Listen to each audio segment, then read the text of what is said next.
Coba perhatikan di lingkungan sekitar kita. Mengapa tumbuhan tetap mampu tumbuh walaupun setiap hari ada hewan yang memakannya? Jawabannya ada pada interaksi antara hewan dan produsen dalam ekosistem. Sebelum lanjut, kita kenalan dulu dengan produsen. Coba bayangkan, pohon, rumput, atau ganggang di laut. Mereka nggak perlu makan organisme lain untuk tetap hidup. Nah, organisme seperti tumbuhan dan fitoplankton inilah yang disebut sebagai produsen, yaitu makhluk hidup yang mampu untuk membuat makanannya sendiri melalui proses fotosintesis. Produsen menjadi sumber energi utama bagi seluruh organisme dalam ekosistem, termasuk hewan.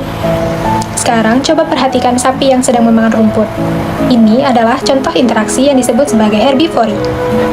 Selain itu, ada juga hubungan yang saling menguntungkan. Misalnya, lebah yang menghisap nektar bunga. Lebah mendapatkan makanan, sementara bunga terbantu dalam proses penyerbukan.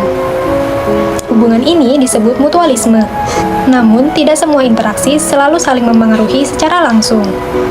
Ada juga interaksi yang hanya menguntungkan salah satu pihak tanpa merugikan pihak lainnya. Contohnya, burung yang sedang bertengger di pohon untuk beristirahat atau membuat sarang. Burung memperoleh tempat berlindung, sementara pohon tidak dirugikan maupun diuntungkan secara signifikan. Hubungan ini disebut komensalisme.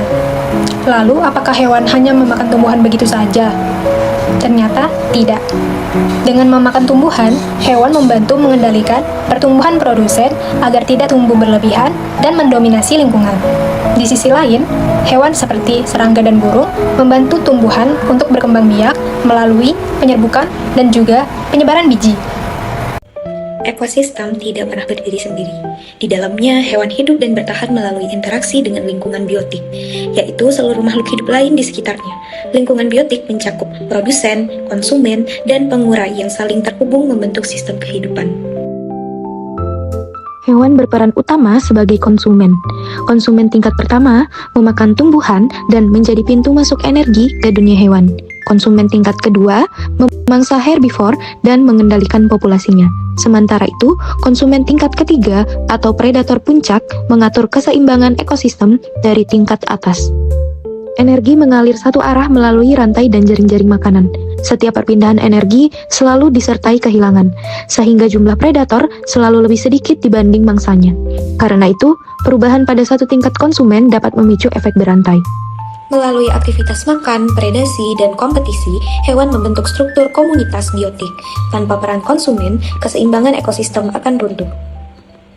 Coba deh bayangin, daun kering yang jatuh ke tanah itu lama-lama hilang.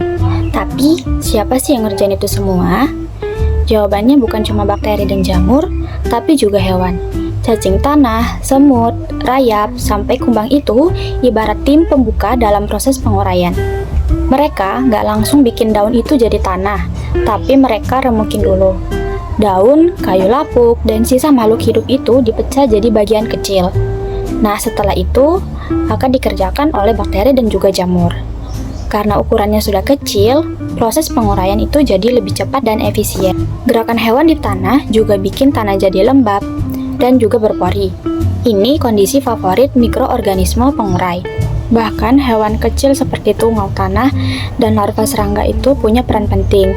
Mereka bantu membentuk humus yang bikin tanah subur dan tanaman itu bisa tumbuh dengan baik.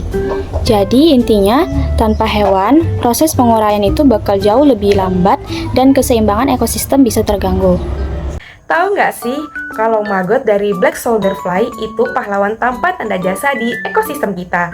Mereka bukan sekedar belatung biasa, mereka adalah mesin pengolah limbah alami yang sangat efisien. Kalau maggot saja bisa memecahkan bahan yang sulit terurai dalam ratusan tahun seperti styrofoam atau plastik, bayangkan betapa mudahnya mereka menguraikan sisa organik yang sudah membusuk di alam, seperti bangkai, daun mati, atau kotoran hewan.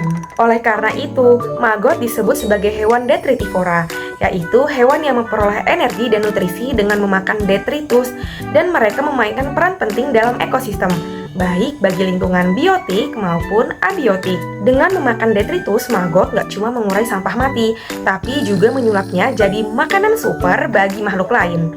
Nutrien yang mereka olah kemudian mengalir ke mikroba, tanaman, dan predator. Selain itu, sisa pencernaan mereka yang dikenal dengan sebutan fras super kaya nutrien, mikroba baik, dan enzim yang membuat tanaman lebih subur dan lebih tahan terhadap hama.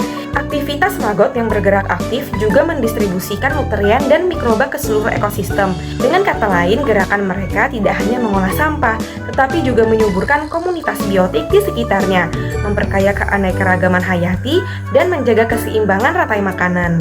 Dengan semua kemampuan ini, maggot bukan sekedar pengurai benda mati, tetapi juga pahlawan kecil ekosistem yang menyulap limbah mati menjadi sumber kehidupan baru. Hewan memiliki peran penting dalam lingkungan biotik, khususnya dalam siklus biogeokimia. Melalui aktivitas makan, bernapas, dan mengeluarkan sisa metabolisme, hewan membantu peredaran unsur karbon, nitrogen, fosfor, dan air di alam. Karbon dilepaskan saat hewan melakukan respirasi, sedangkan nitrogen dan fosfor kembali ke tanah melalui kotoran dan bangkai hewan. Proses ini menjaga ketersediaan unsur hara bagi organisme lain. Siklus biogeokimia yang seimbang sangat penting bagi keberlanjutan ekosistem. Ketika peran hewan terganggu, keseimbangan lingkungan juga dapat ikut terganggu. Selain itu, hewan berperan dalam proses suksesi ekologi. Suksesi terbagi menjadi dua jenis, yaitu suksesi primer dan suksesi sekunder. Suksesi primer terjadi di wilayah yang sebelumnya belum pernah ditumbuhi kehidupan, sedangkan suksesi sekunder terjadi pada ekosistem yang pernah ada namun mengalami gangguan seperti kebakaran hutan. Melalui penyebaran biji, pengolahan tanah, dan interaksi dengan organisme lain, hewan membantu terbentuknya ekosistem baru yang lebih stabil.